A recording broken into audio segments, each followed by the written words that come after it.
So good day everyone. In today's discussion, we are going to discuss about the market integration which is under from the structures of globalization. But before I'm going to widen my discussion in this afternoon, I have here two pictures for you to define what this picture represent all about. So here's our two pictures. So at you can see in the first picture, you can see there nga na babae na maligya o na ay mga taong na malit. And second picture, you can see there two hands holding a piece of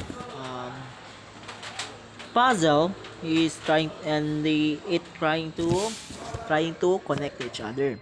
So the two picture represent all about the word market integration. So what is market integration? So when talking about market integration, word by word, when talking about market, this is the place where buyers and sellers can meet to facilitate the exchange or transaction of goods and services. So take note the word buyers and sellers. This is where about the existence of the interaction between the buyers and the sellers. And the second picture, integration. So when talking about integration, these are the combination of the two different places to make it a single one. So, other word, to make it there was a interconnectedness, to create an interconnectedness. In other word, the words market integration, this is all about the separation of two or more market combined for the same product become one single market. Like for example, in Ipil. So sa Ipil, we have here nga natay lalahi nga different firms. Different pa. So you have different firms. Like for example, Jollibee, we have also McDo, we also have Inasal, and also have Chowking. So like for example market integration example niya siya sa market integration. So ang Inasal, Chowking, Jollibee, they have different names. Yes, lahi siya name. And also they are different firms. But isa lang tag-iyang. So whatever man hina og kusog ang dagan sa isa ka market, like market nga firms, still gapon na competence sila, but isa lang gihapon ang tag-iya. So that the reason of this market integration is to give people choice. Para na sila choice. Kay kung perminti na Jollibee, so na tendency mangita ang tao og lain na pud nga tindahan. Sama gyud na siya sa sudan. Pag perminti ang sudan na makulan ta. Okay. That's what we call market integration. Ang kanang Inasal, it represent a different country. So we please just talk about kanang Jollibee, Inasal o katong Chowking. So example na siya, lugar. But ang halin sa tulong naara gyud na siya sa isa ra pud ka tawo. Or sa isa ka lugar, which is you are going to separate the three separating firms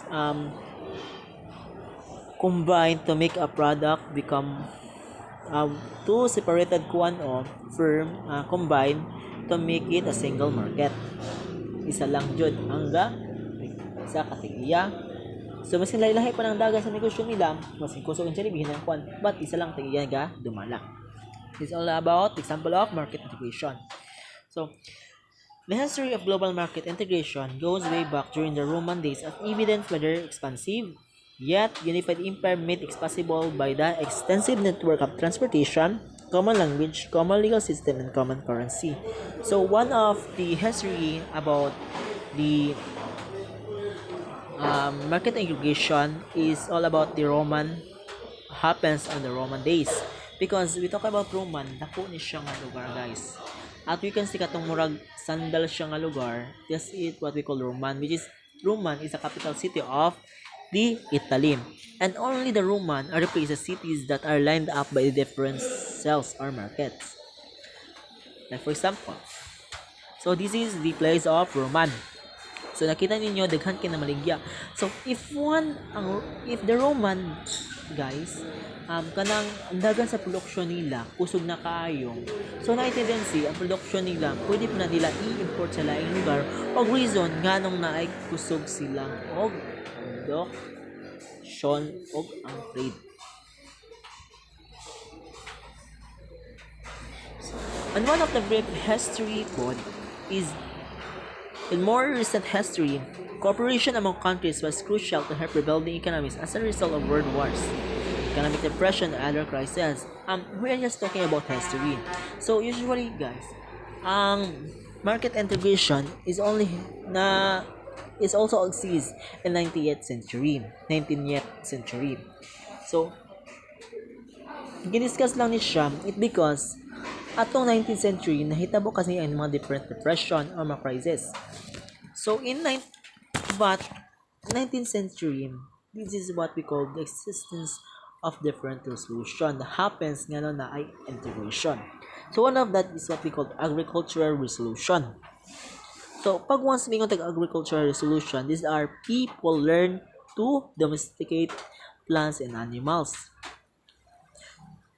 And then niabot dayon ning industrial resolution. Later on sa agricultural mga pila ka tuig dapat ning industrial resolution. And these things happens nga naanay niabot nga mga bag-ong tools like steam engine, manufacturing, and mass production. That the people began working as wage laborers and becoming more specialized in their skills. So mo ni siya ang reason nga nganong ang kanang product sa usa ka place naka-benefit po siya sa laing nga place. Na because of the transportation na po siya of the steam engine. It's not all about resolution of industrial. And after all, productivity went to standard living rules and people had access to a wide variety of goods due to mass production. So this is all about the reason of mass production, about nganong people have the access of a wide variety of goods because of the word mass production. And here comes na jud nabot na jud ang information and resolution. These were the computers and other technology existent. And then in today's modern world, cooperation among countries continues to be relevant. It is prerequisite to achieve development goals. So, once kasi guys, in a place nga affected siya sa tawag na to nga gera. So, na other country guys, nga mo tabang sa usa ka place para mo unlad na pod ang usa ka place. Na ay isa ka country nga mohatag o mag-trade sa katong affected nga place. So first is the Napoleonic Wars in 1815, the beginning of World War I. So this is all about the lead by Napoleon Bartolome. That's nga ang ilang place was known as the head of the state. So isog sila. And this period was marked by significant expansion of trade as transportation and communication. So, kusog dari ang katong transportation nga steam engine and the communication become more efficient due to many technological advancements like the steam engine and telegraph. So, telegraph pang uso dari wala pa na invento kayo ang katong telephone. Telegraph pa lang kusog dari siya nga technology. Suez Canal was opened, which decreased time travel between Europe and Asia. So, we talk about Suez Canal, guys. This is a significant route for energy, commodities, consumer goods, and complementary from Asia and Middle East to Europe. So, what is the importance of Suez Canal? So, on Suez Canal, guys, this is a canal. This is a canal, guys, nga connecting the Mediterranean and Red Sea para mapadali ang dagan sa usa ka produkto. Mao ni siya ang nahimong transportasyon kay wala pa may usong eroplano sa unang panahon. So, eroplano pa lang sa tubig sa una ang nauso. Char, joke lang. This is the Suez Canal. Pero sa tuwa ba, shortcut ni siya sa para mapaabot ang lugar. And then, in general, the government policies were favorable to openness of trade, capital mobility, and migration. The economic structure followed the core periphery pattern. Capital-rich European countries were the center of trading, manufactured goods, and capital flowed from the core to the periphery. On the other hand, raw materials and natural resources flowed from the periphery to the core. So when talk about core periphery pattern, core, these are the wealthiest country. And talking about periphery, this is not reaping the benefits of global wealth and globalization. So, like for example, core periphery pattern, like for example, ang core, sila ang naghatag sa tuha og mga binhi. Ikan sa core ang mga binhi. Og naabot na sa lugar nga periphery, gitanom na sa periphery. Pagtanom sa periphery ana, ang binhi na tubo, na nambok, na munga, o nahimong bugas, o gi-export na po siya sa lain na countries. And then, pangabot sa countries, ang katong binhi, nahimo siyang bugas, nga gikuan, gibot nga na siya chemical, gikuan na po siya. O, himo siya, example, young master. So, gi-import na siya dito balik na po sa Pilipinas. O, reason nga na, anong naatay young master. Ano ang core periphery pattern? Baliba, balhin lang siya. O, dili lang siya na-exist. Dili lang siya sa Pilipinas nga nag-export. Nga ka ng migration yun, nahitabo sa migration. Kundi ang kanang process, nahitabo po lang siya sa other countries. And this is the example of core and periphery pattern. So, makita niyo ang core na kanang color blue and the periphery is color red. So, World War I in 1914 to 1918, and the Great Depression in 1930s, and World War II 1939 to 1945. The international economic activities that flourished in the 19th century were decimated by two world wars and economic depression. Sa panahon ani guys, kayo ang dagan sa usa ka economic nga activities kay sa mga crisis nga hinahitabo. After World War II, the major powers composed of Eastern European countries, the United States of America and Japan took the colossal task of rebuilding and physical infrastructures, international trade and monetary system. So, naana sila connect.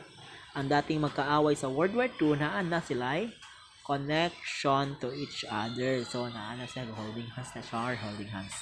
It will take decades of effort these major powers before they ultimately succeed in restoring a substantial degree the global economic integration. Bretton Woods System and the 1944 Agreement. The Bretton Woods Agreement was created in a conference of all of the World War II allied countries at Bretton Woods, New Hampshire, USA in 1944. So the Bretton Woods Agreement was happened in Bretton Woods, New Hampshire in USA in 1944.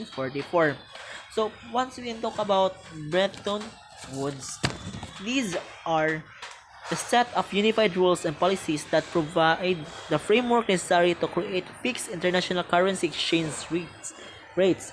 So, anay bala kana bang what we call this one kanang ang currencies nila, nagsabot na sila about sa currencies na ang halaga sa bawat currencies. What are the conference? The conference agenda was to address economic sufferings brought by the Great Depression in the 1930s and the World War II. The Bretton Woods Agreement established a new global monetary system. So these are the agreement. It replaced the gold standard with the US dollar as the global currency. So it is happened today pod. Also exist lang yun siya, no?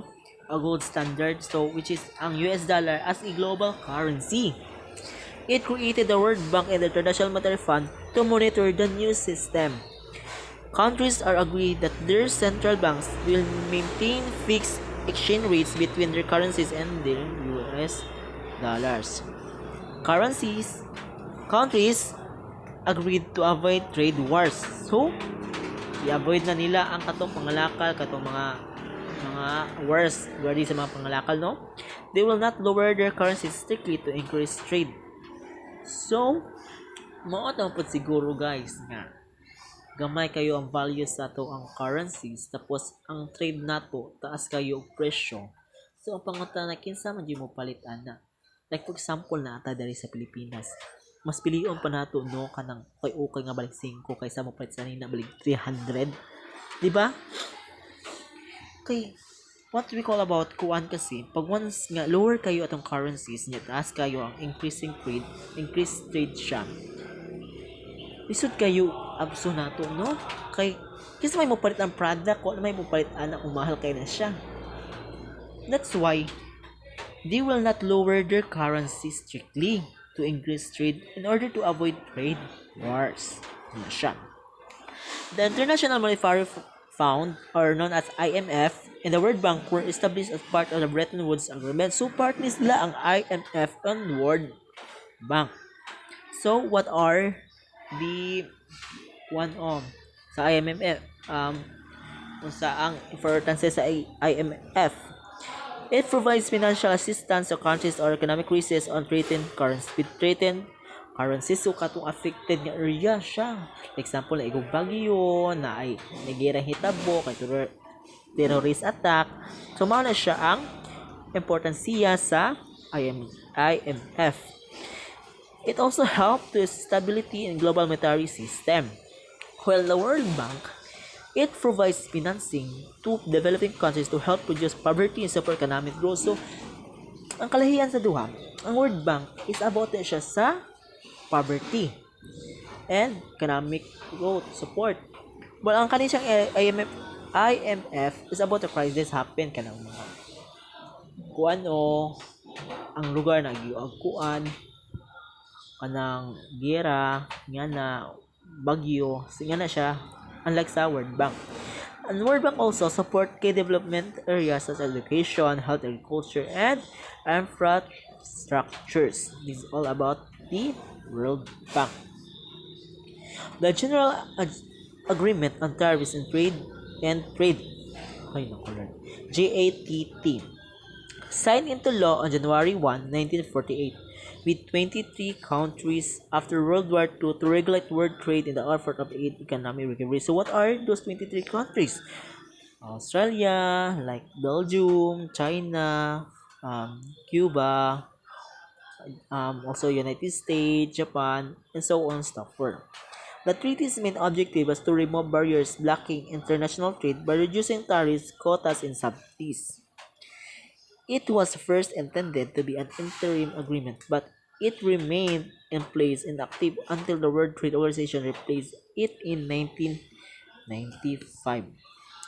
The World Trade Organization established the Uruguay in 1986 and replaced GATT in 1995. The independent multilateral organization responsible for trade services, non-tariff related barriers to trade, and other broader areas of trade liberalization. In this organization, 125 nations signed, constituting more than 90% of the world's trade. So what are also these 125 nations? So apil gyapon tong United States, Japan, Australia, Belgium. So mao to sila. So, we're talking about market integration, guys. These are connecting to make the country become to make the every market to become more single. For example, unsa ang bawat market nga naa sa example, tanan Jollibee nga na ng market. So, pag-iusa na siya, that what we call a market integration. Good day, everyone. So, this is the continuation of the topic, which is all about market integration. My assigned topic is all about the World Trade Organization, economic integration, and financial institutions. But first, I will going to discuss of what is World Trade Organization. So, it is established in Uruguay in 1986 and replaced GATT in 1995. So, ang World Trade Organization daw na-established siya sa Uruguay in the year 1986, and then in the year 1995, it should be replaced as into GATT. So what is GATT? GATT is a general agreement on tariffs and trade. So what is the reason why it should be replaced into GATT in the year 1995? So the reason why, because it should be a legal agreement minimizing barriers to international trade by eliminating or reducing quotas, tariffs, and subsidies while preserving significant regulation. So it should be replaced daw into GATT for the legal agreement para ma-minimize ang barriers sa international trade and also para ma-eliminate or ma-reduce ang mga tariffs or tax, quotas, and subsidies. It is an independent multilateral organization responsible for trade services, non-tariff related barriers to trade, and other broader areas of trade liberalization. So pag sinabi natin multilateral organization, it is not only focused on one country, but multiple countries who are having an organization in pursuing a common goal. 125 nations signed on with the World Trade Organization, constituting more than 90% of the world's trade. So, there's a lot of countries na nag-sign sa World Trade Organization, and more than 90%, and it should be constitute more than 90% of the world's trade. Economic integration. Disclaimer, in this lesson, market integration will be discussed mostly from the economic perspective. So in this lesson though, we're just discuss about market integration, but it should be focused on the perspective of economic. Thus, when we say economic integration, it alludes to market integration, whilst we know that market integration is a broader phenomena beyond an economic dimension. So, ang market integration daw, it is a broader phenomena. So, pag sinabi natin economic integration, ito ay tumutukoy sa market integration. The definition of economic integration. Economic integration is the term used to describe how different aspects between economies are integrated. So in this figure, it shows about the aspects of the economics that are integrated. So that arrows going down, it should be described to the barriers to trade decreases, and that arrows going up, the economic integration increases. So as the economic integration increases, the barriers to trade between markets diminishes. So pag sinabi natin diminishes, it is also the same to decreases, which is nababawasan or bumababa. So dito sa figure, it shows about kanang, for example, sa law of demand. So, pag mataas yung presyo ng bilihin, so of course, pababa ang demand ng customers or sa buyers. Pero pag mababa yung presyo, syempre tataas yung demand sa customer or sa buyers. So, just like here, so kapag, for example, kung ang barriers to trade increases, so of course, ang economic integration mo decrease siya. So, kabaliktaran. Economic integration. There are five degree of economic integration. But first, we have to discuss of what is preferential trading area. Considered as the first stage of economic integration, gives preferential access to certain products from participating countries by reducing tariffs. So, in this degree of economic integration, which is preferential trading area, naghatag siya og preferential access sa certain products for those countries who are participating, which is mareduksyonan ang iyang tariffs for those countries who are participating. But the tariffs are not eliminated, but are lower versus non-participating countries. So, as what I've said, nga for those countries who are participating, mareduksyonan ang iyang tariffs or ang iyang tax. Pero, it doesn't mean nga ma-eliminate na ang tariffs. It should only be reducting or kanang bababa lang yung tax niya or tariffs na maaari niyang bayaran. Unlike those countries who are not participating. So, again, for those countries nga nag-participate, mas mababa na ang iyahang tariffs kaysa sa countries na nawala nag-participate. So, implications of preferential trading area. So, mao ni siya ang mga implications of preferential trading area, which are the trade creation and the trade diversion. So, pag sinabi natin trade creation, occurs when the preferential trading results to the substitution of high-cost local products by lower-cost imported products. So, it means ang preferential trading results is the substitution.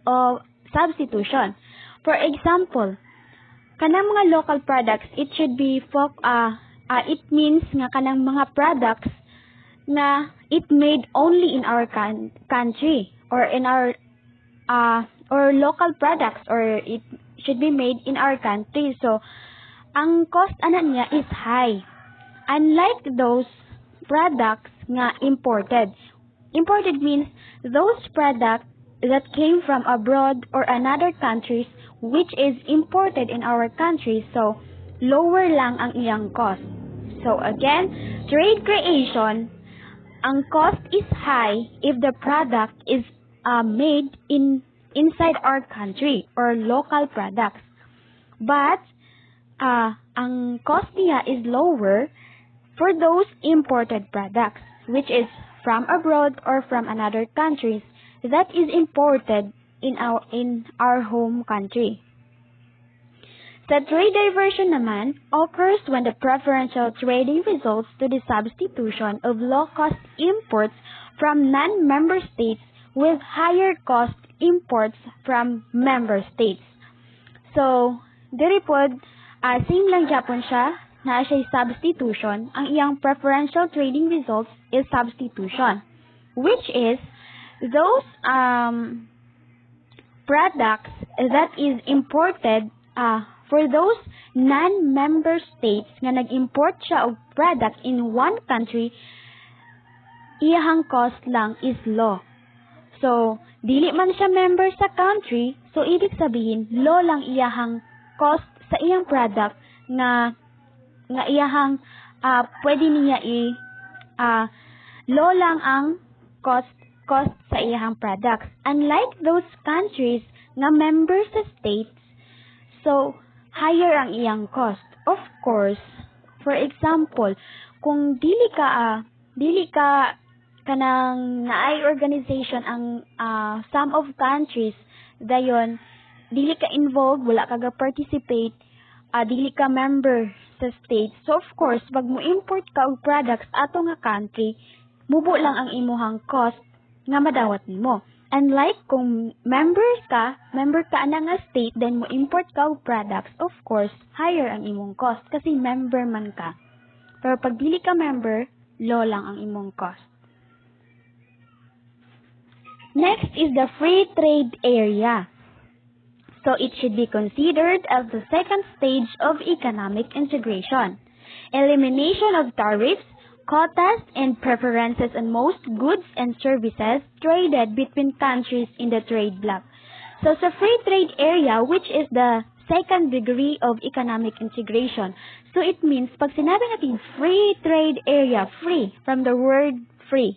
So ibig sabihin, wala nang babayaran. You are free to have a business. So, na-elimination na ang tariffs, ang mga quotas, ang mga preferences para sa imuhang goods and services.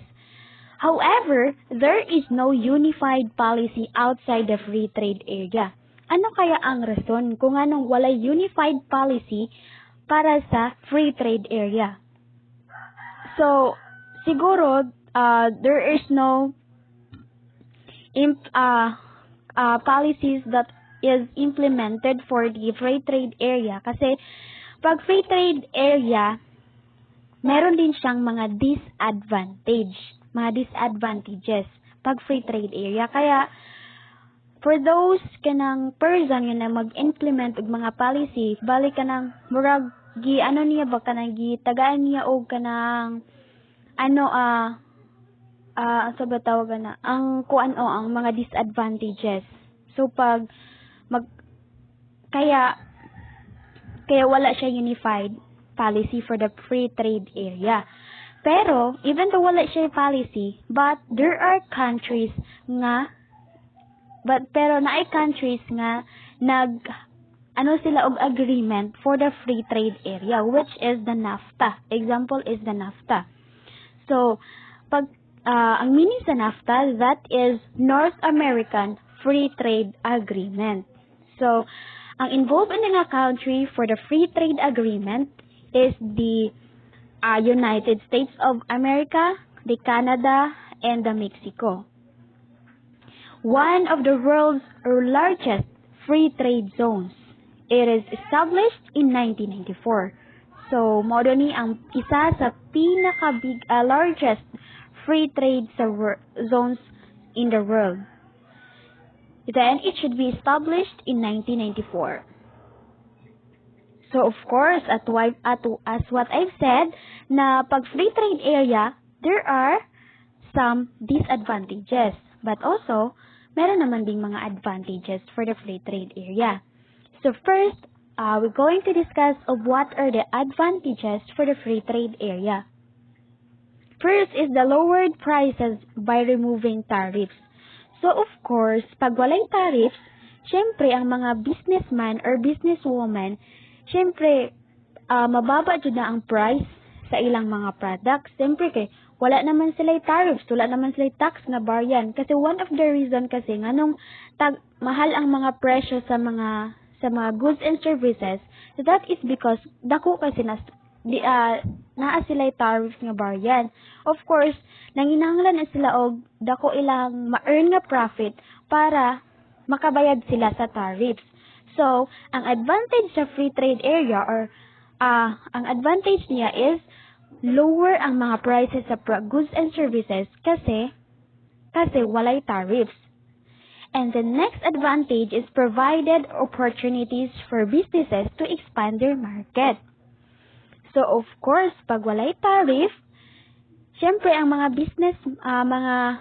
businessman or businesswoman, mas kuan sila kanang nasa opportunities nga ipa-expand nila ang ilang market. Kasi pag naaman kasi tariff, ang imong tariffs na mabaryan, nakadepende kasi na siya kung unsa kadako ang imong market. Siyempre kung gamay lang yung market, siyempre gamay lang imong tariff. Pero pag dako imong market, dako jud ang imong tariff na baryan. Kaya mao na siya ang advantage sa free trade area kay og walay tariffs na baryan, of course, ang mga negosyante dali nila mapa-expand ang ilang market. Wala sila problemahan kung i-expand nila ang ilang market kay wala sila baryan. Next is the quadruple trade between the three nations. So in these three nations, which is the the United States of America, the Mexico, and the Canada, kanang quadruple trade between the nations. Pag sinabi natin quadruple, bali kanang bali kanang kaupat ang ilahang greatness nila sa ilahang business, kanang improvement sa ilang business. Then it should be generated 5 million US jobs. So kasi daghan man og daghan man mga infrastructures, mga business, mga buildings or mga dagko na kay mga market ilahang ma-build. So of course, pag dako imong business, pag daghan pug mga employees. So mo na siya ang advantage sa free trade area. And then naapod disadvantage ang free trade area. First is the excessive pollution.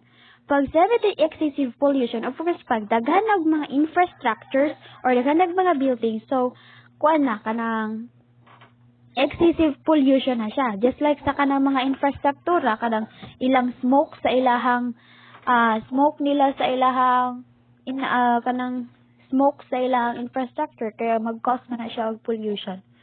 Next is the loss of manufacturing jobs.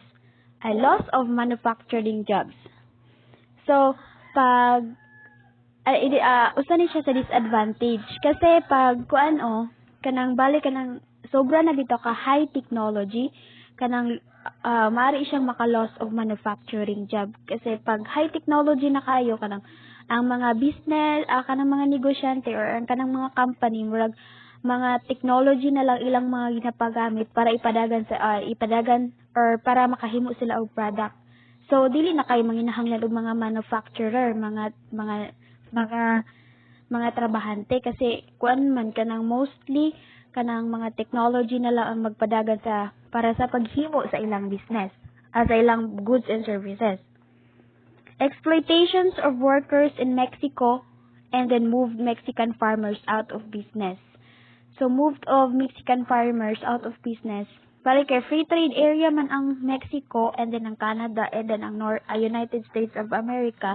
So, sa Mexico, bali ka ng daghan ang mga farmers nga ni moved out into business. Mas murag gipabayaan na nila ilang mga farmers ang ilang farming then move out into business sila.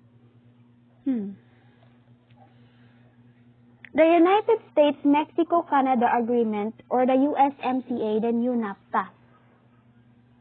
Signed by United States of America, Canada, and Mexico in November 13, 2018, it was established to provide free market and fair trade for the benefit of workers, farmers, ranchers, and businesses in order to drive robust economic growth. So, in the year 2018, November 30, ang NAFTA or ang North American Free Trade Agreement kay na-replace or na-change siya into USMCA, which is the United States-Mexico-Canada Agreement. Then, established siya para provide a free market, fair trade, para makabenepisyo ang mga workers, mga farmers, and ranchers, and other businesses. Another objective is to provide well-paying jobs and new opportunities for the North American middle class. Another objective nila for sa ilang agreement is to provide well-paying jobs. Tamang pagbibigay ng sahod, mga bagong opportunities para sa mga North American middle class. So the third degree for the economic integration is the custom union. Similar to free trade area, but the member countries have common external tariffs and joint position in trade negotiations with countries outside the union. So ang custom union, which is the third degree for economic integration, same lang siya sa free trade area. Pero ang mga countries, for the member countries, naa sila mga common external tariffs. Pag sinabi natin common external tariffs, it must be introduced when a group of countries forms a custom union. The same custom duties, import quotas, preferences, or other non-tariff barriers to trade apply to all goods entering the area, regardless of which country within the area they are entering. Another degree of market integration is the common market. It is custom union plus movement factors, especially labor and capital. So examples sa movement factors are labor and capital. The key feature is the extension of free trade from just tangible goods to include all economic resources, labor and capital. So, what is tangible goods? So, pag sinabi natin tangible goods, that means that products are of a physical nature, or mga tangible goods, or yung mga goods and services na mahahawakan natin. That is tangible goods. Include all economic resources. So, example is all material, mga equipment, mga supplies, printing, automotive, data processing, hardware, and software. That is a tangible goods. A common or single market is the most significant step towards full economic integration. The last one, that is the final step in economic integration process, is the economic union. Union member countries allow the freedom of movement of goods, services, and the factors of production such as capital, labor, plus they have a common external trade policy. So, ang mga union member countries, for those countries that are having an organization or in unions, they are allowing to have a freedom for the movement of their goods and services, and the factors of production such as capital and labor. Union member countries have common currency and harmonized monetary and fiscal policies. So, example sa economic union is the European Union. So, what is European Union? It should be operates as one unit in the global economy with majority of member states adopting the euro as their single currency. Denmark and UK negotiated to retain their own currencies. So, ang European Union,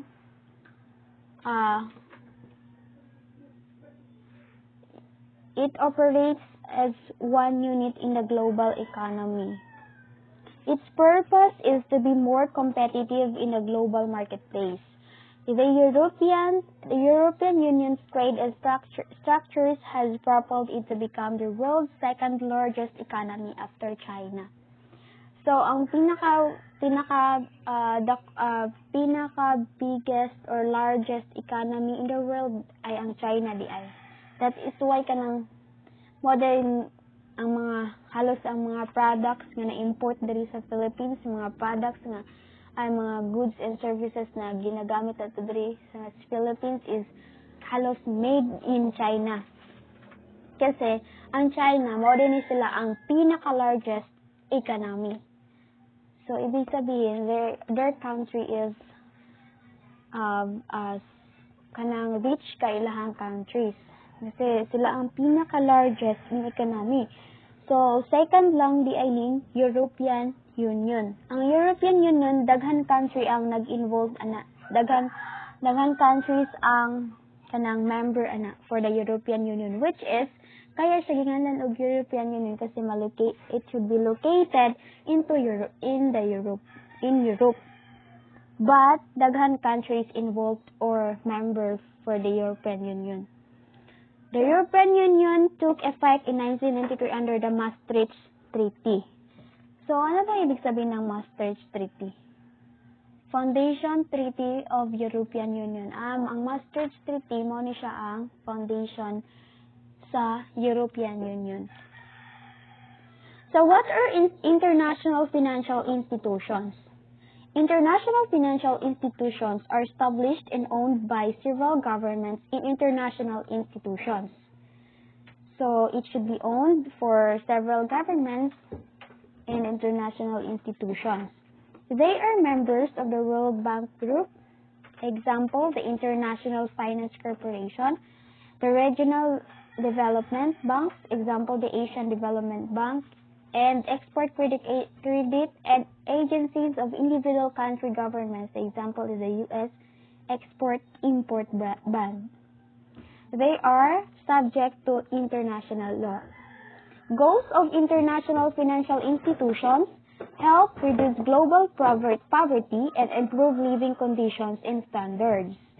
So, ang goals daw sa international financial institution is para ma-reduce ang poverty, dayon ma-improve ang pamumuhay ng mga tao. Support sustainable economic, social, and institutional development. Also, para masuportahan, ma-maintain ang sustainable economic and social institutional development. Promote regional and or global cooperation and integration. Focus areas of international financial institutions. Support the social and economic development programs of nations with developing or transitional economies. Provide technical and advisory assistance in the implementation of large-scale infrastructures projects in emerging markets. Provide capital to increase the participation of other players such as subnational, national government entities, as well as the private sector. That's all. Thank you. National organizations and alliances. In addition to international financial institutions, there are many international organizations and alliances which were established to foster stronger economic, political, or security ties among nations. They also play important roles in global market integration. First, the Organization for Economic Cooperation and Development, or OECD, a group of influential and highly developed countries that discuss and develop economic and social policies, publishes economic reports, databases, analysis, and forecasts on the outlook for worldwide economic growth.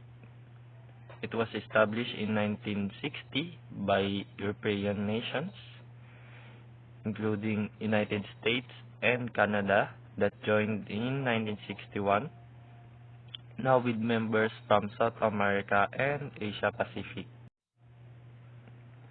This organization focuses on economic development, and their goals is to shape policies that foster prosperity and equality, opportunity, and well-being for all.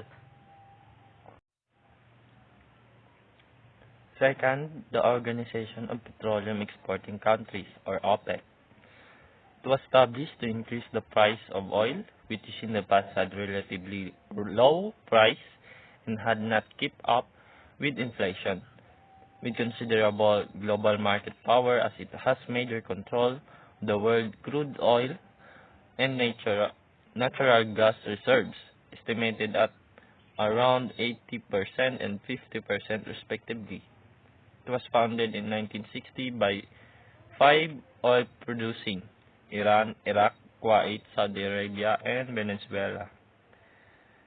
Their objective is to coordinate and unify petroleum policies among member countries in order to secure fair and stable prices for petroleum producers.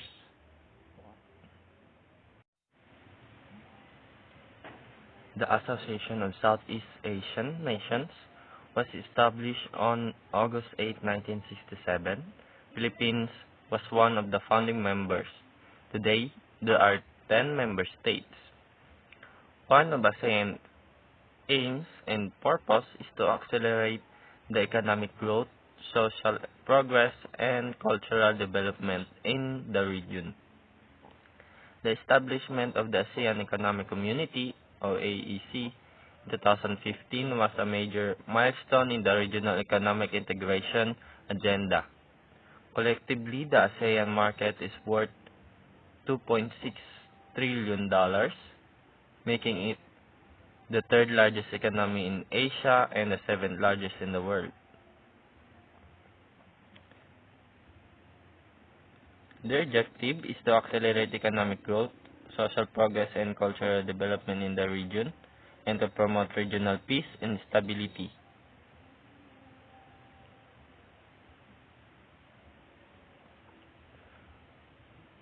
Global corporations.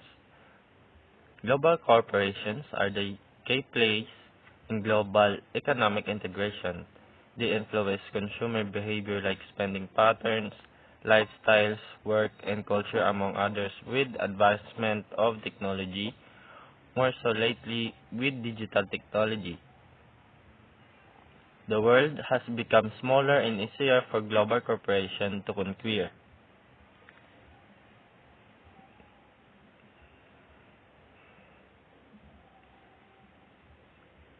The nature of global corporation may vary. Here are some common characteristics of global corporation. Conduct major activities like manufacturing, distribution, research and development, marketing, and selling of products and services in countries other than country of origin. Some can influence the local and global trade laws or regulations, economy and culture. Some have strong brand recognition globally.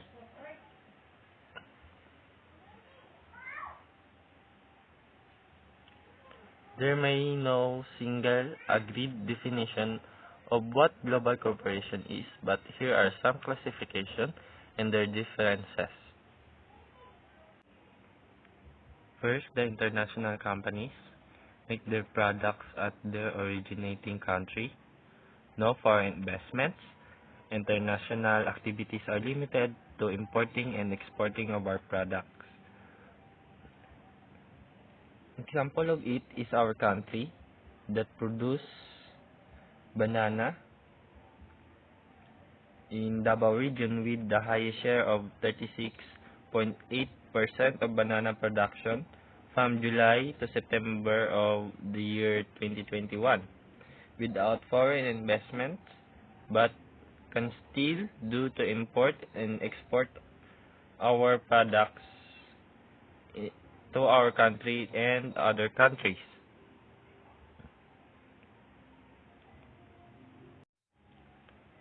Multinational companies have foreign investments and localized products and services according to preference of the local market.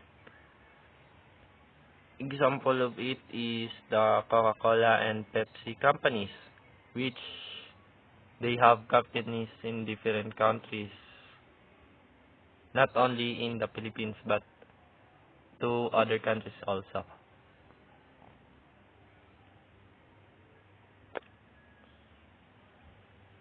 Global companies have investments in many countries but maintain a strong headquarters in one country. Typically market their products and services to each global market. It treats the world market as integrated whole and focus on the needs for. Transnational companies are very complex organizations with investments in many countries, have a global headquarters but distributes decision-making, powers, and research and development to various national headquarters. There are companies that operate in more than one country, and it tends to have headquarters in a developed country. Usually, their factories are built in not economically developed countries so they can have a cheaper labor.